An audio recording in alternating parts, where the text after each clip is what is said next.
Me parece interesantísimo que la gente más joven, que la gente que está en este momento en el campo analítico, pueda de alguna manera hablar y comentar con los adultos, digamos, o con los más mayores, y además para nosotros, los que seremos entrevistados, poder ejercer cierta función de transmisión, que es un tema dentro del psicoanálisis que a mí me parece fundamental.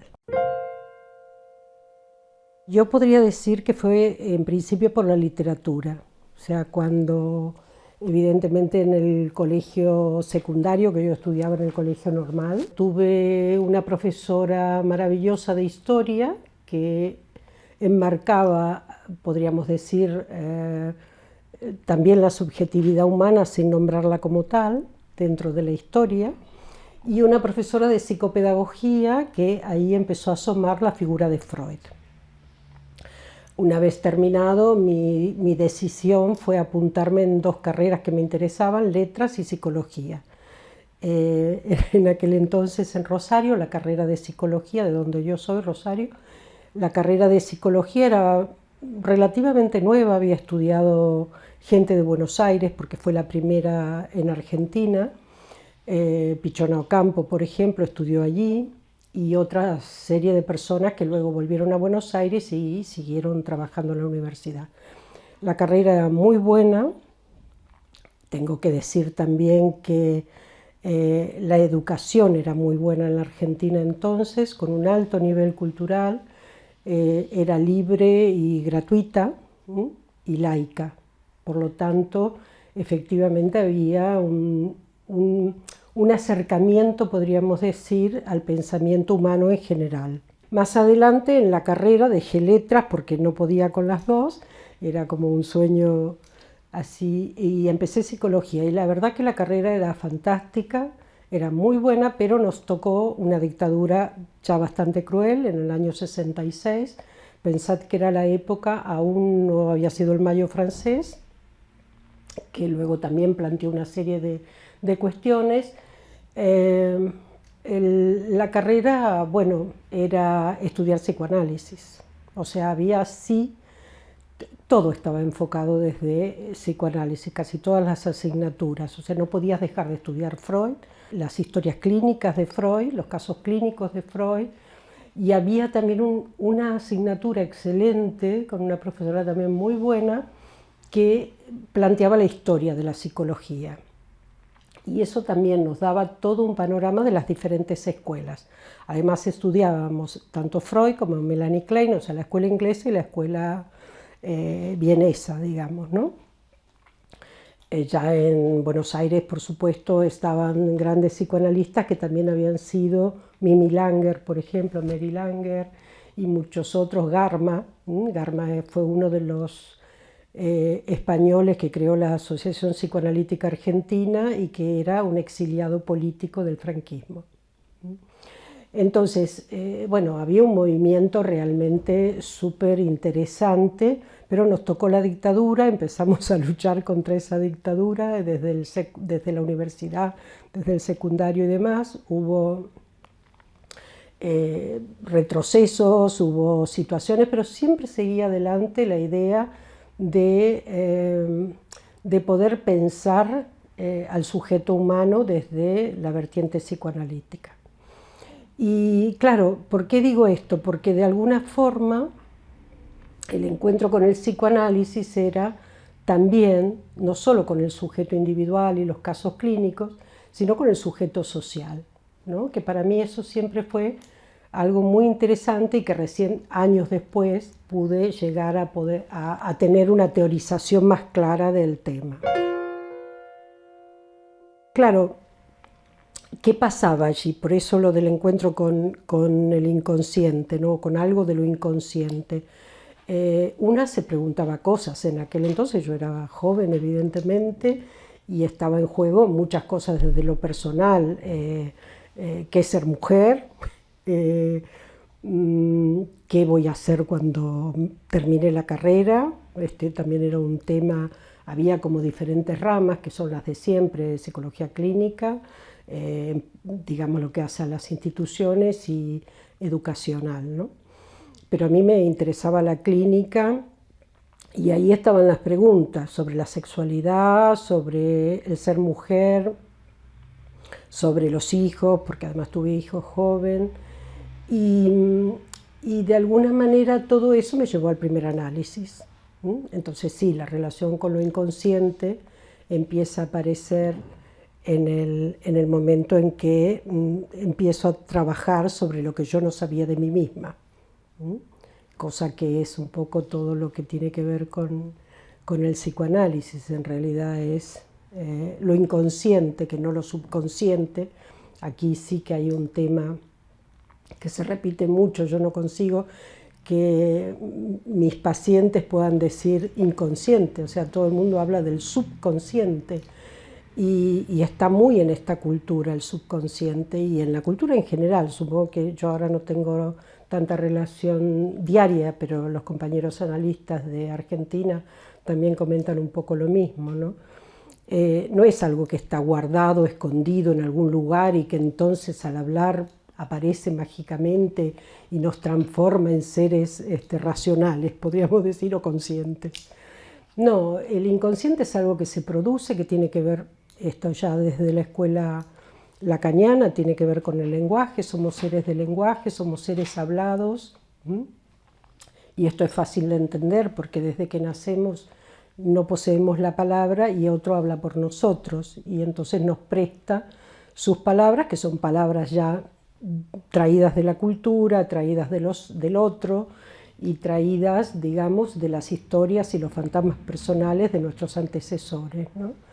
Entonces somos hablados y hasta que podemos hablar, no solo por la expresión lingüística que podemos tener, sino hasta que podemos saber de qué se trata nuestra historia, bueno, evidentemente estamos en un no sabido. Hay una filósofa española del exilio que yo admiro muchísimo, María Zambrano, y ella da una definición de inconsciente en uno de sus libros, creo que en el de Séneca, en donde habla de lo no sabido, o sea, todo lo que heredamos prácticamente de las culturas y que cómo lo hacemos propio, digamos, ¿no? ¿Cómo llegamos a saber sobre eso? Y eso es una respuesta de alguna manera sobre uno mismo. Entonces, mi encuentro con lo inconsciente, con el psicoanálisis, tiene que ver con un lugar en donde efectivamente es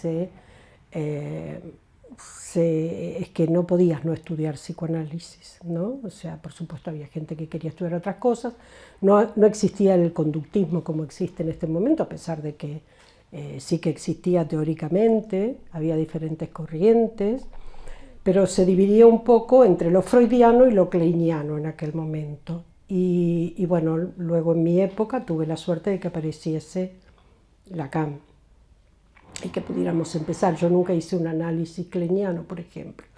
Supongo que mi primer analista tendría rémoras porque era más grande, era mayor, digamos, que yo, pero de hecho era un análisis freudo-lacaniano, ¿no? Y esto también marca un poco la línea que después yo fui adquiriendo y siguiendo. No sé, este es mi encuentro, o sea, es un encuentro que se va produciendo además permanentemente, porque yo he tenido 3 psicoanálisis diferentes en diferentes momentos de mi vida y no descarto. Freud decía siempre que un analista tendría cada 5 años que mirarlo un poco, ¿no? Y efectivamente estamos en una época y además uno va llegando a una edad que también uno puede pensar, o que yo pueda pensar, que bueno, también me gustaría hablar con alguien. Y ahí insisto en lo de hablar, ¿no? Porque este es un tema, claro, ¿para qué viene alguien a hablarnos? Bueno, porque sufre, porque quiere contar algo y al contarlo, ahí es donde aparece algo de su inconsciente, ¿no? Algo que no sabía de sí mismo. Esto después, si hablamos del tema de extranjeridad y demás, yo creo que también tiene una relación muy clara, ¿no? Bueno, la llegada primero fue dura, pero dura en el sentido que era la expulsión de nuestro país. O sea, yo siempre comento, nunca estuve en un grupo armado, porque era una definición propia mía y de mi pareja, y de un grupo de gente con la que estábamos. Pensábamos que las cosas se podían cambiar de otra manera, pero bueno, estuvieses o no en un grupo armado, el tema, tu vida corría un absoluto peligro. Porque el hecho solo de pensar diferente, y esto también tiene que ver con el psicoanálisis, el hecho de cuestionarte, el hecho de no creer en las certidumbres total, ¿no? como una situación, eso al psicoanálisis lo pone en un lugar incómodo, ¿m? Siempre cuestiona. Y desde el punto de vista político creo bueno, que había un cuestionamiento en ese momento a las dictaduras. Argentina sucedían dictaduras. La del 76 efectivamente fue una dictadura mortífera, pero más que ninguna, todas lo eran. Eso nos ponía en una situación de peligro. Además desapareció una compañera de mi despacho, éramos un grupo de psicoanalistas, era mi supervisora, Liliana Misraji, y era una psicoanalista venía hacía poco de París, que había estado formándose, y desaparecieron el marido, que era ingeniero, y ella, los desaparecieron, y eso implicó de alguna manera todo un miedo y demás. Luego familiares que también estaban muy comprometidos, y que hubo una serie de cosas, y nosotros teníamos una posición política pública, ¿sí?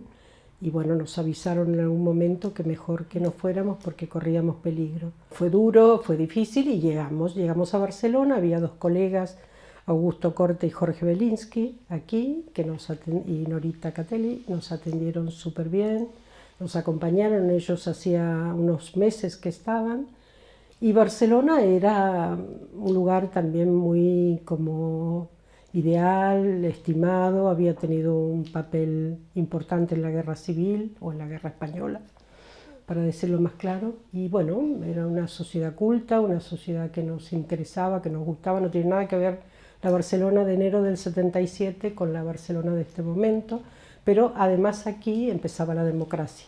Franco ya había muerto, y esto habría todo un panorama de vida diferente, ¿no? Creo que me han permitido integrarme, y que muchos de ellos me han integrado, y que yo también he integrado y he desintegrado cosas de aquel lugar, ¿no? Porque creo que en la migración también pasa eso, ¿no? Y es un tema interesante para pensar en los migrantes. Se tienen que integrar. Bueno, ahí hay muchas cosas a pensar sobre el tema, que también es un tema que me interesa, y sobre el que trabajo, incluso, digamos, para apoyar y ayudar a la gente. Psicoanálisis, mira, ahora recordaba, yo os daba la revista esta de Práctica Freudiana. A los 50 años de la muerte de Freud ya estábamos en un grupo psicoanalítico que se llamaba Práctica Freudiana, y había gente que ya con Massota y demás estaba. Massota, que es un psicoanalista argentino y era semiólogo, y creó de alguna manera el psicoanálisis lacaniano en Latinoamérica y aquí.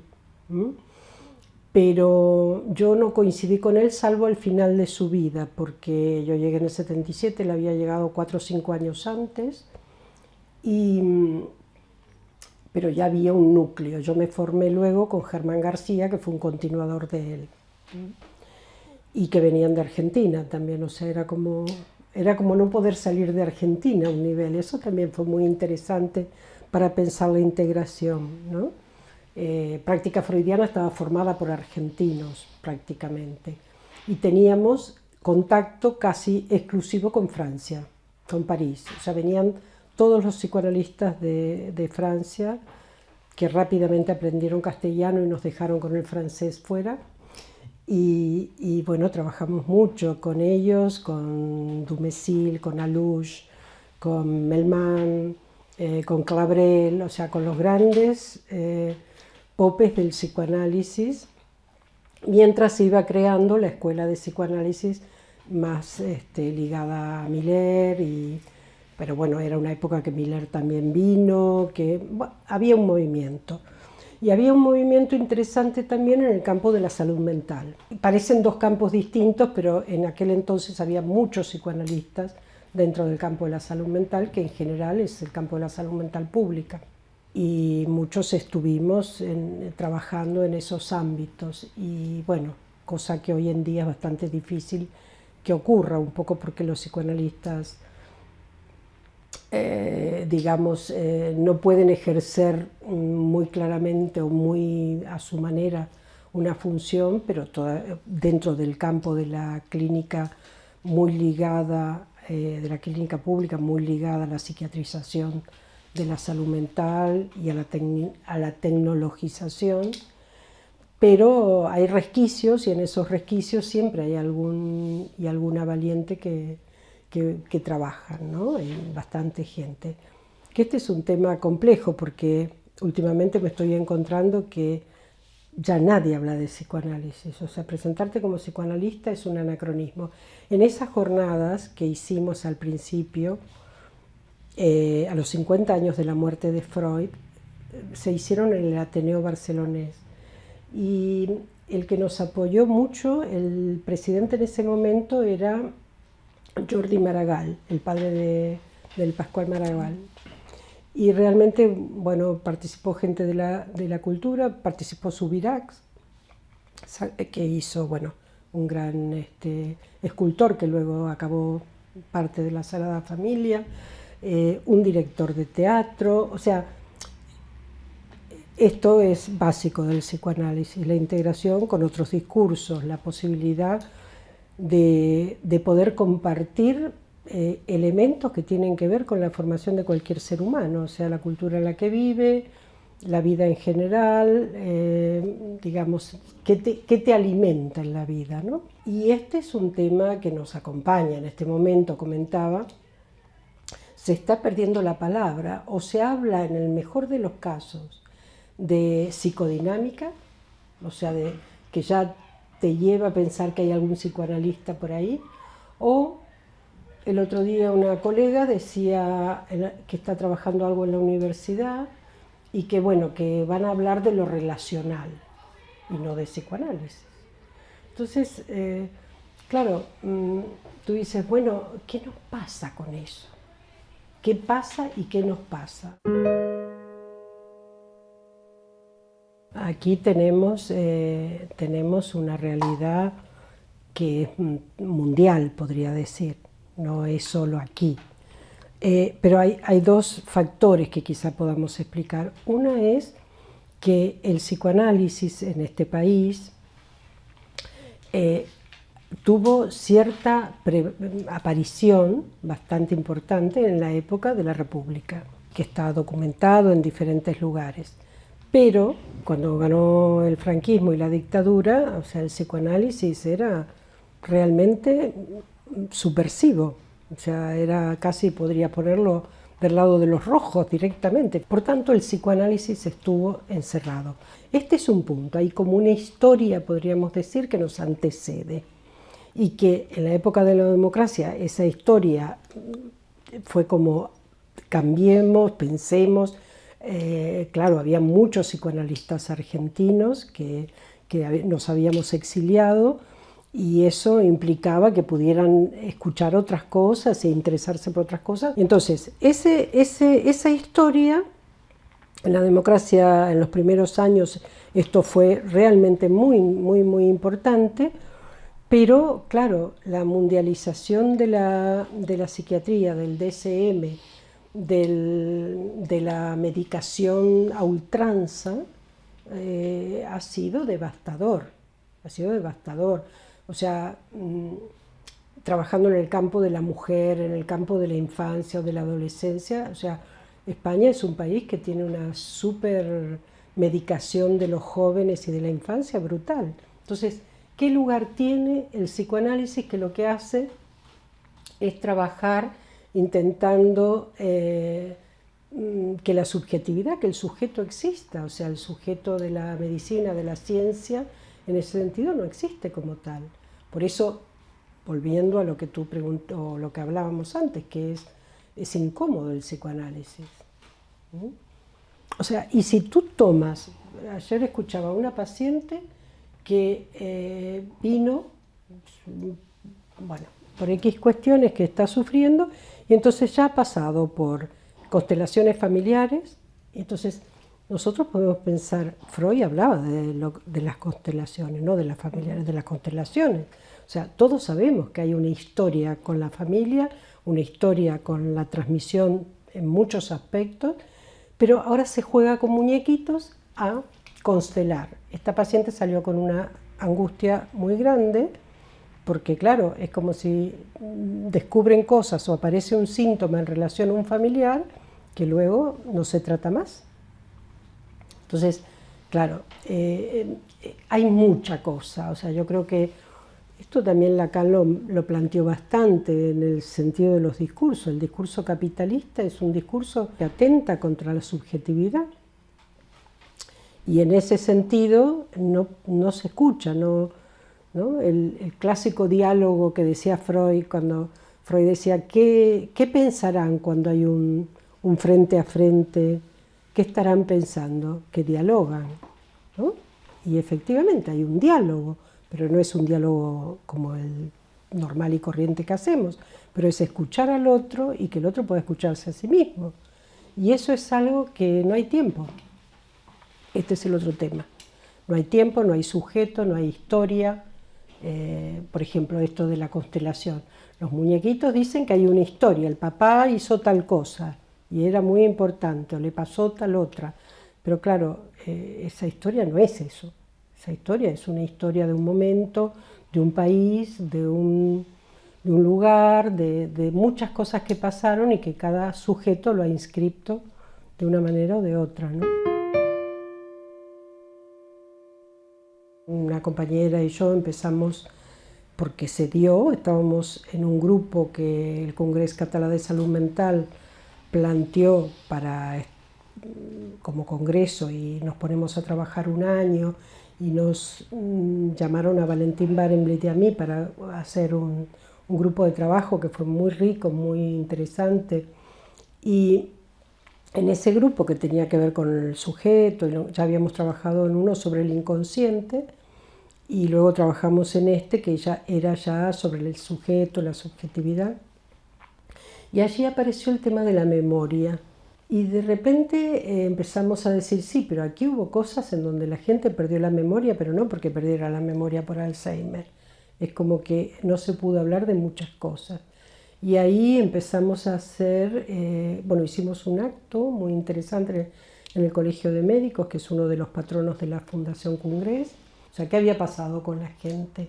Que había sufrido represión, que había sufrido una guerra, ¿no? Los herederos de las familias que sufrieron la guerra, etc. Y ahí comenzamos a trabajar, hicimos un grupo en el seno de la Fundación muy grande, con muchos profesionales que participaron, escritores, psicólogos y demás.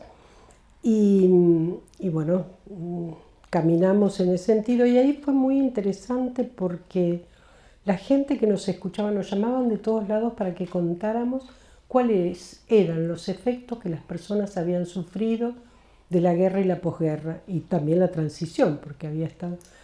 Y no, todos se nos acercaban y nos decían, pero ¿vosotras sois psicoanalistas? Pero, ¿y por qué psicoanálisis? ¿Qué tiene que ver el psicoanálisis con esto? Entonces, claro, ahí empezamos a plantear la historia del psicoanálisis en un sentido, y a plantearnos que sí, que teníamos que estudiarlo. Estuvimos 10, 12 años, hay publicaciones sobre eso. Y hay otro tema, justamente en lo que me preguntabas. Muchos psicoanalistas decían, esto no es psicoanálisis. Por ejemplo, es como si... Claro, porque tenía que ver con la memoria democrática. Entonces, eso se considera como memoria histórica, y no como el análisis de la subjetividad, o sea, qué les pasó o cómo afecta. Además es un tema histórico y social y internacional. Se habla del estrés postraumático, por ejemplo. Bueno, tú puedes estudiar el trauma, porque en Freud lo estudiamos desde siempre, y efectivamente las catástrofes sociales, como los han nombrado en Argentina, por ejemplo, a todo el tema de la dictadura, son trabajadas y planteadas como el efecto no solo en las personas que han vivido, sino en las siguientes generaciones, como efectos que luego producen síntomas en la vida y que, bueno, cómo se tratan, y que en general se trataron con el olvido, con la represión, de eso no hay que hablar porque no lleva a ningún lado, las heridas están cerradas, etcétera, etcétera. Y fijaros que es la generación de los nietos justamente la que empieza a hablar no, aquí han pasado cosas que nos han afectado a todos. En España hay 150.000 desaparecidos aún, en cunetas. Esto lo dice la ONU. Y justamente es la generación de los nietos, o sea, la tercera o cuarta generación, que es la que puede decir, el pasado también existe, y ha creado cuestiones que nos tocan desde los síntomas que podemos hacer, a el tipo de vida que llevamos, a montones de cuestiones, que no se trata de analizar a la población. Eso, justamente lo comunitario, no puede estar sin el sujeto y el sujeto sin lo comunitario, pero nuestra función es la escucha del uno por uno. O sea, del caso singular, del caso particular, pero no puedes aislarte de lo que pasa en lo social. Entonces, claro, yo creo que el psicoanálisis es un discurso incómodo para muchos, la verdad. O sea, es incómodo, te cuestiona. Pero la vida humana es política. Este es el primer punto, la polis, ¿no? El lugar donde habitamos. Sí, es verdad, tengo otro trabajo hecho, que están en intercambis, que justamente intento plantear esto. Me pregunto si el psicoanálisis es apolítico o no, y que tiene de incorrecto el psicoanálisis para ser tan... y ya dije, lo de incorrecto es que los analistas tampoco hemos hecho muy bien todos nuestra función. Y la otra cuestión es que, bueno, pone en cuestión tantas cosas que es como la peste que decía que llevaba Freud a Estados Unidos, ¿no? Que no lo logró, por supuesto, porque en Estados Unidos ha pasado otras cosas. Pero, ¿cómo tiene que ver con la política? Yo creo que este es un tema que trabaja mucho Jorge Alemán, que a mí me ha ayudado muchísimo a pensar muchas cosas, porque, claro, yo empezaba a contar cómo mi vida profesional está relacionada con el psicoanálisis y con la política. De hecho, me fui de mi país por una cuestión política, no por una cuestión con el psicoanálisis. Y entonces, me parece, y lo que he podido pensar y decir, fíjate que Lacan dice en un momento el inconsciente es lo político, no dice es la política, es lo político, que de alguna manera es que es imposible que lo inconsciente no tenga que ver con la vida humana, y la vida humana está relacionada con la polis, con la política, con lo político, te diría, no con los partidos políticos. Cuando Lacan dice en un momento que no hay que renunciar, o sea, que cese el que no pueda ligar el horizonte con la subjetividad de la época, está diciendo, si tú no trabajas y no piensas por qué las nuevas subjetividades, etcétera, todo lo que pasa en una sociedad y en un conjunto humano, evidentemente no puedes encerrarte en una consulta exclusivamente a escuchar, digamos, el deseo, el goce, el fantasma del sujeto, fuera de todo lo que hace a la vida de cualquier sujeto humano, que es vivir en una sociedad, en un contexto histórico determinado, en un momento político determinado, y que todo eso influye. Bueno, fíjate que las veces que he intentado en algún grupo, tengo un grupo de amigos que leemos poesía una vez al mes, y cada tanto, son gente más o menos de mi edad y de diferentes ámbitos, no psicoanalistas. Somos pocos, somos 3 psicoanalistas, pero el resto tienen otras profesiones y demás. Y alguna vez hemos, aparte de leer poesía, hemos hecho como otro pequeño grupo para leer algo de Freud, que alguno nos preguntaba. Y gente intelectualmente válida y con recorrido y demás, pero leen a Freud y se ponen de los nervios. ¿Por qué? Porque cuando leen el tema de la mujer, que por un lado es avanzado y por otro es retrógrado, pero claro, estamos en los años 39. Entonces, digamos, cuando intentamos explicar, bueno, el malestar en la cultura, por ejemplo, es un texto que es absolutamente actual y que seguirá siendo actual porque es impresionante. Pero bueno, si tomas la feminidad, claro, hay cosas que la anatomía es el destino, dijo en algún momento Freud, que con Lacan hemos cambiado. Evidentemente la anatomía no es el destino y cada vez está más claro. Entonces, yo creo que todo el mundo conoce a Freud ¿no? de oíditas, y ponerte a estudiar a cualquier, no sé, como si hablamos de Foucault, de Deleuze y Guattari, de cualquier intelectual que ha producido un pensamiento importante, o de Marx mismo, claro, tienes que ponerte a estudiarlo en serio para poder discutirle. Entonces, esta es una. Y luego tenemos el hecho de que vivimos en una sociedad que queremos respuestas rápidas. Y el psicoanálisis, si te interroga, no tiene respuestas rápidas. Creo que eso también depende de la manera como trabaja cada analista, porque no se trata ni de dar respuestas rápidas ni de quedarte callado y no dar ninguna.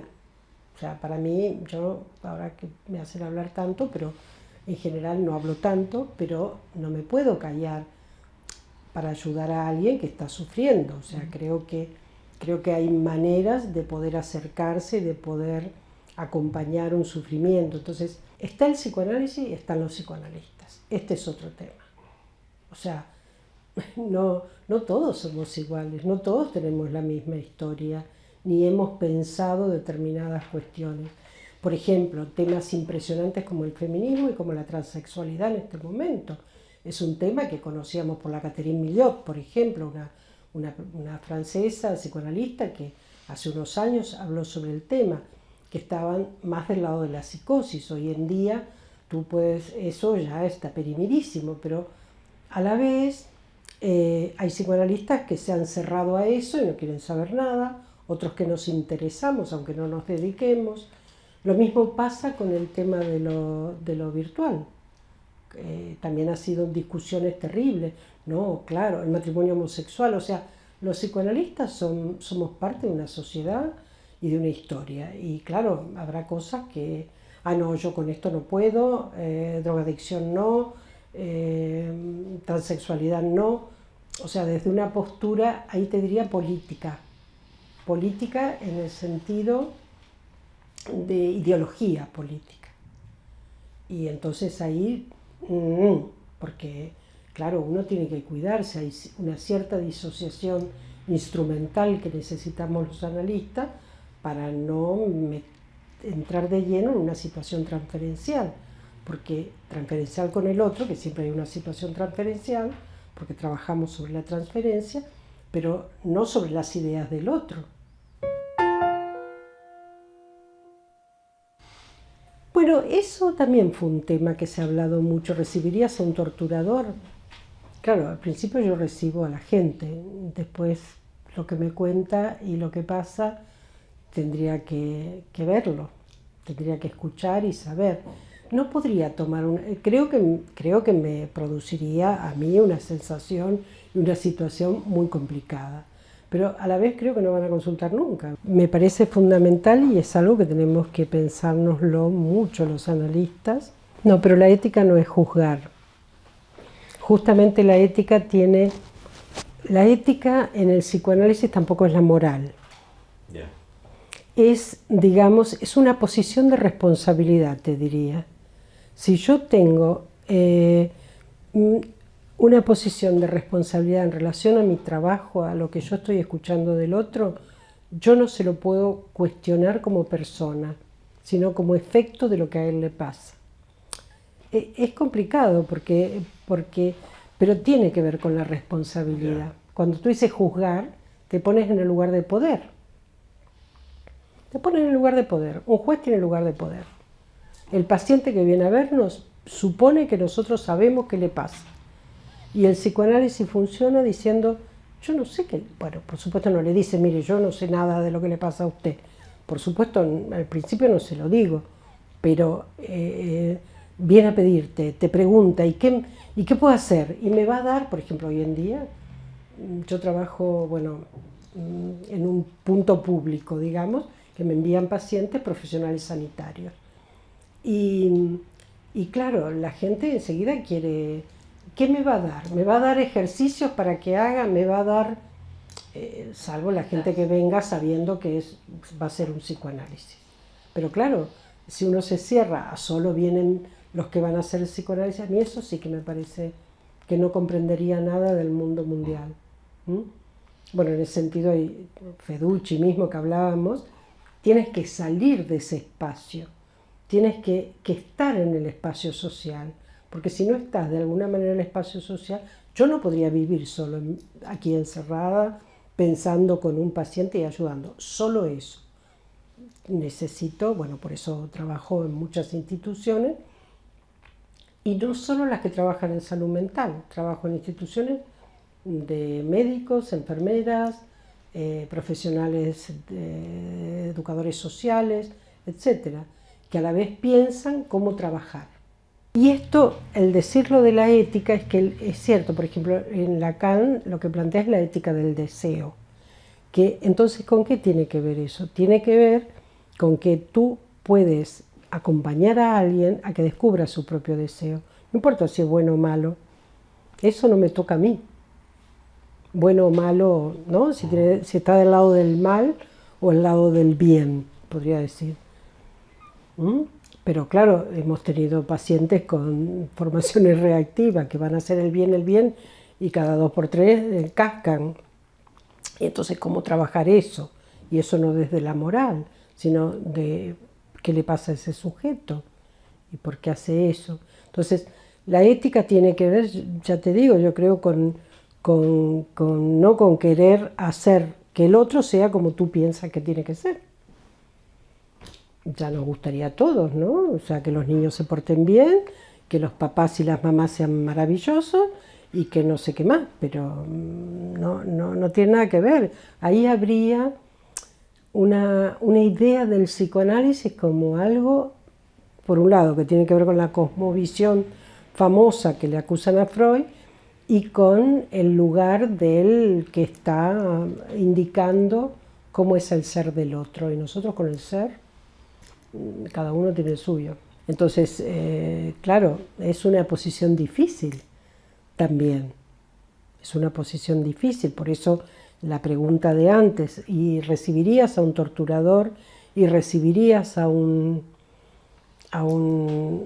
de ultraderecha o a un chico de la manada, ¿no? O a una persona... claro, por ejemplo, un médico, como decías tú, tiene que atenderlo, ¿no? Y un psicoanalista, claro, puede hacer abstención, como lo hacen en muchos casos, eutanasia ahora, aborto en otro momento, o sea, uno puede objetar, podríamos decir. Yo creo que tenemos todo el derecho de objetar también, pero, a ver, no sé, es un tema que hay que dejarlo abierto y pensarlo. Yo creo que hay psicoanalistas que han actuado moralísticamente, podría decirte. Por ejemplo, en el tema de la homosexualidad, he escuchado analistas que han dicho, uy, sí, la homosexualidad se cura. O, uy, es un homosexual, mejor que no sea psicoanalista. O tiene ciertos defectos que no llega a ser psicoanalista. Esto a mí, por eso yo no estoy en escuelas, porque la escuela te determina a que tienes que ser psicoanalista con de humana. Y como soy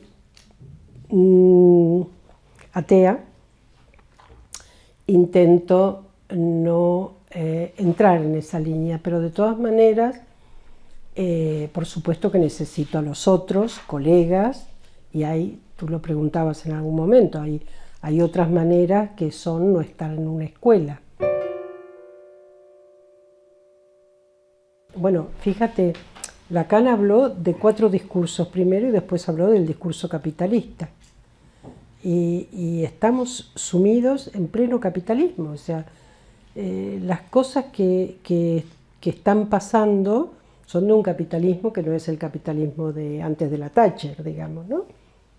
Pero la Thatcher decía que iba a cambiar el alma de las personas, no solo la economía, el alma y la mente.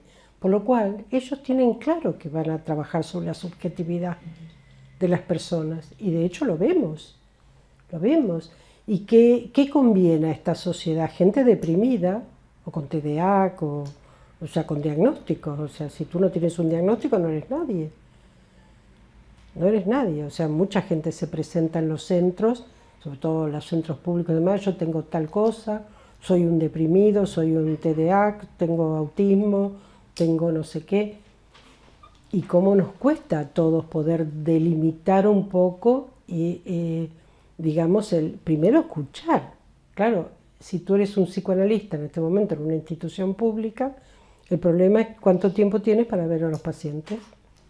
Imagínate un chico adolescente que consulta al profesional de medicina y que tiene un lío terrible y que tiene síntomas en el cuerpo, en lugar de darle una pastillita ¿no? para calmarlo, posiblemente puedas hablar.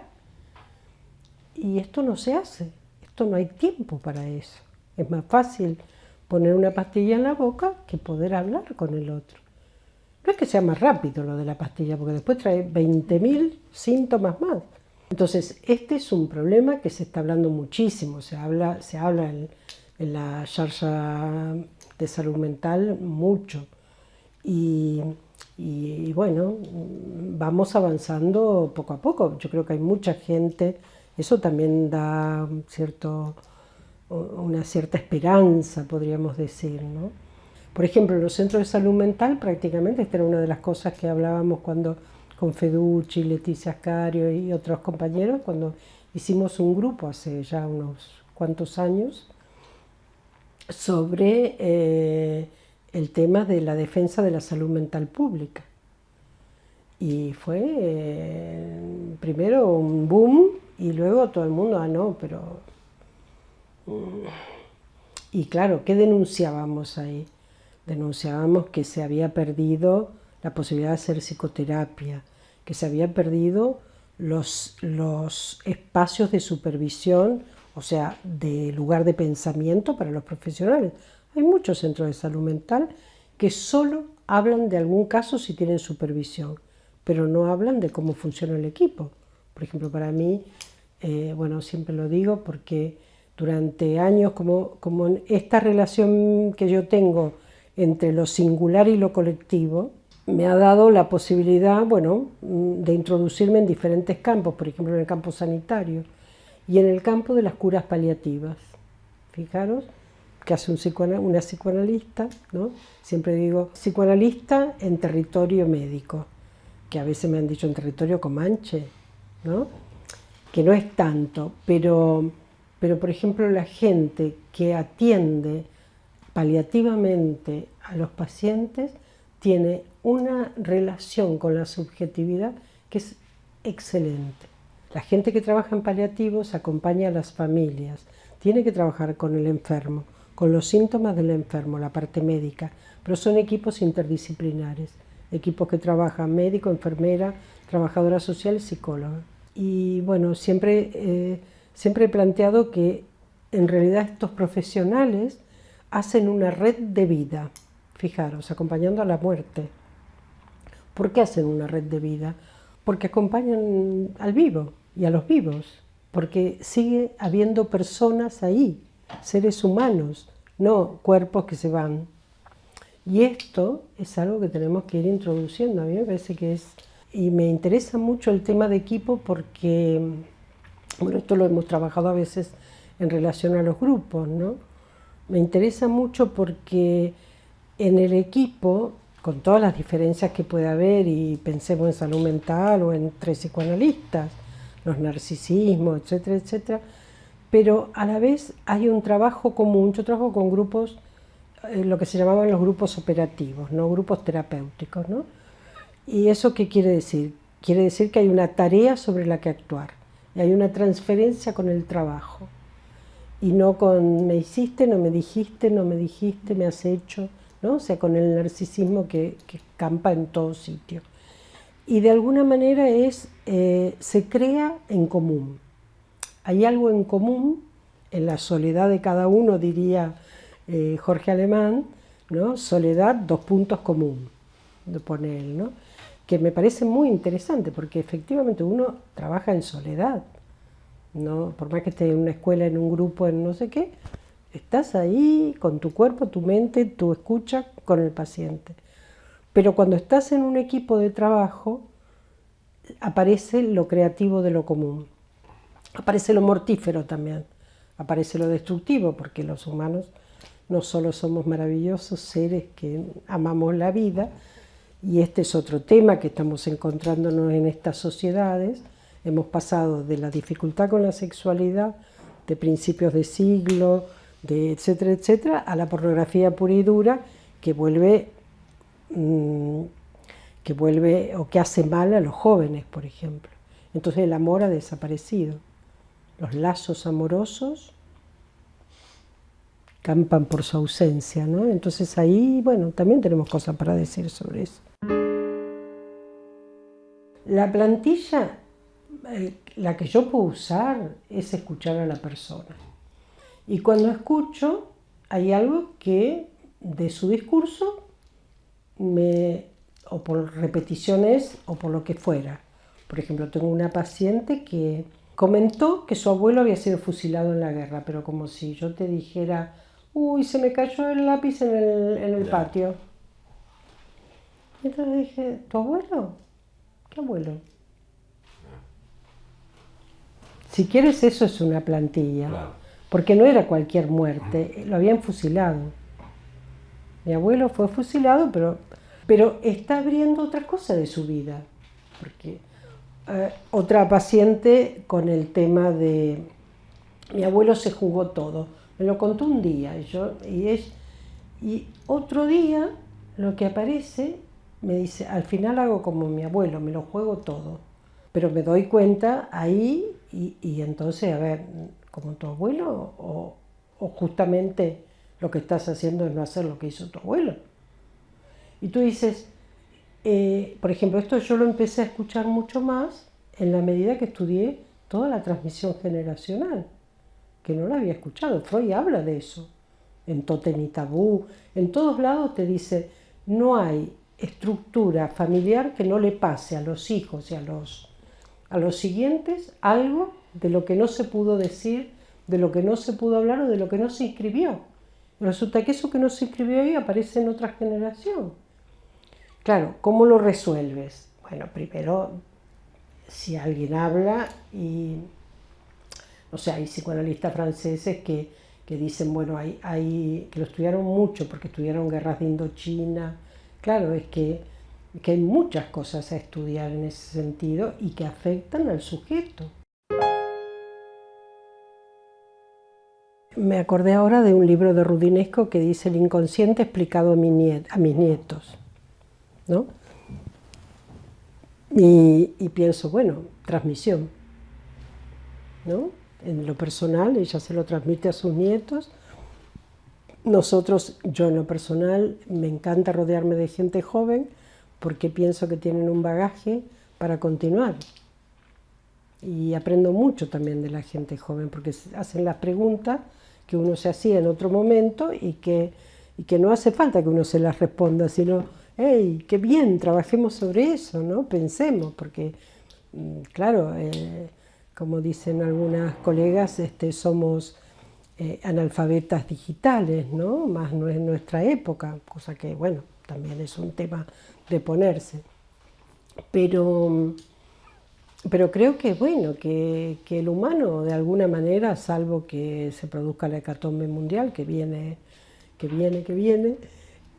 con el tema del cambio climático, que se niega, con los ricos que están haciendo los refugios estos tan maravillosos para vivir y que se van a salvar solitos, parece, pero bueno, ya el submarino se les hundió a unos. Claro, es un mundo. Otro gran cronista de esto es de Sal, Gustavo de Sal, que es otro colega que me interesa mucho cómo plantea las cuestiones, porque también tiene una cultura, ¿no?, que le permite leer como lugares distintos y situaciones diferentes a las que tenemos que estar atentos, que quizá no podamos hacer nada en lo particular, pero sí que podemos abrir. Yo creo bastante en la apertura de temas, de que la gente se pueda interrogar. Por ejemplo, el otro día alguien me decía el tema de las redes, ¿no? Siempre yo he dicho, bueno, hay que crear redes. Pero resulta que hay millones de redes sociales y el tema en realidad es cómo las utilizas. Pero primero de utilizarlas, cómo las conoces y cómo las das a conocer. Y este es un tema que no lo pensamos mucho. Cuando ves los equipos, por ejemplo, que los necesitan saber qué más hay, que existe Umbral, que existe Galatea del Colegio de Médicos. Eso, por supuesto, el Colegio de Médicos se encarga más de decir que existe, que es una ayuda para los profesionales. Entonces, creo que, a ver, el psicoanálisis y tantas otras cosas pueden desaparecer, pero siempre se anuncia, es como Pedro y el Lobo, se anuncia que viene, y que el psicoanálisis se muere, y no se mueren tanto hayamos vivos que pensemos. Entonces, la gente que viene no sabiendo que eres un analista, un psicoanalista, claro, se sorprende. Porque lo que ha escuchado es el perimido que hace 40 y pico de años me dijo a mí el periodista, que no me acuerdo ni quién era, que sería famoso, pero yo no me acuerdo. Y claro, está perimido porque se contaron mentirisísimas del psicoanálisis. Entonces, si seguimos contando mentiras y haciéndonos interesantes, y además, por ejemplo, el otro tema, es carísimo el psicoanálisis. Tú no te puedes analizar porque es muy caro. En cambio gente que cobra muchísimo más que yo, que tengo unos años. A veces me dicen, oye, pero ¿ves? Esa es una cuestión ética. ¿Por qué yo a una persona que gana X, yo le pregunto a una persona cuánto quiere pagar?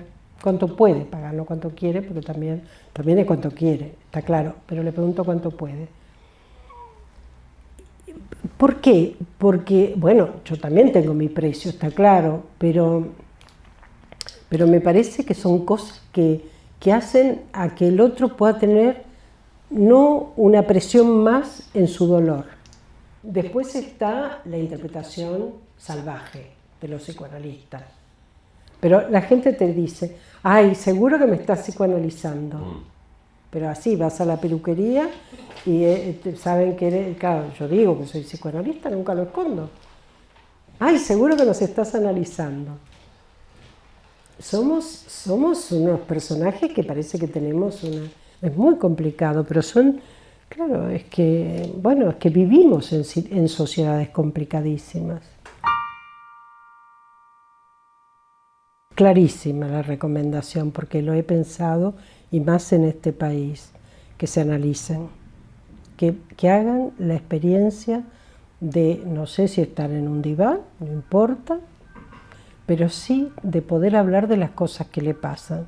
Porque me encuentro con muchos psicólogos que están estudiando, otros que han acabado, que no tienen ningún contacto con la posibilidad de, primero, no les hablan de Freud en la universidad, de Lacan ni hablemos, porque si no hablan de Freud ya. Hay quienes me han dicho que hablan de Freud para criticarlo. Te dice, bueno, o sea, ¿cómo voy a criticar a alguien que no leí? Y sí que recomendaría eso, y que trabajen con otros, que puedan cuestionarse cosas, pero sobre todo el que puedan hablar de la propia experiencia subjetiva, de la dificultad. Y esto se dediquen al psicoanálisis o no. Si tú tienes todo un trabajo con personas, en un momento de tu vida vas a necesitar poder hablar de todo lo que recibes de esas personas, que es mucho, en poder tener espacios de reflexión sobre la práctica y la clínica que hacemos. Eso se lo recomendaría a todo profesional, trabaje en individual, en grupo, y bueno, yo creo que depende de todos nosotros que hemos hecho una transferencia con el psicoanálisis importante, que podamos mantener viva la llama, ¿no? Creo que es una posición en la vida, o sea, y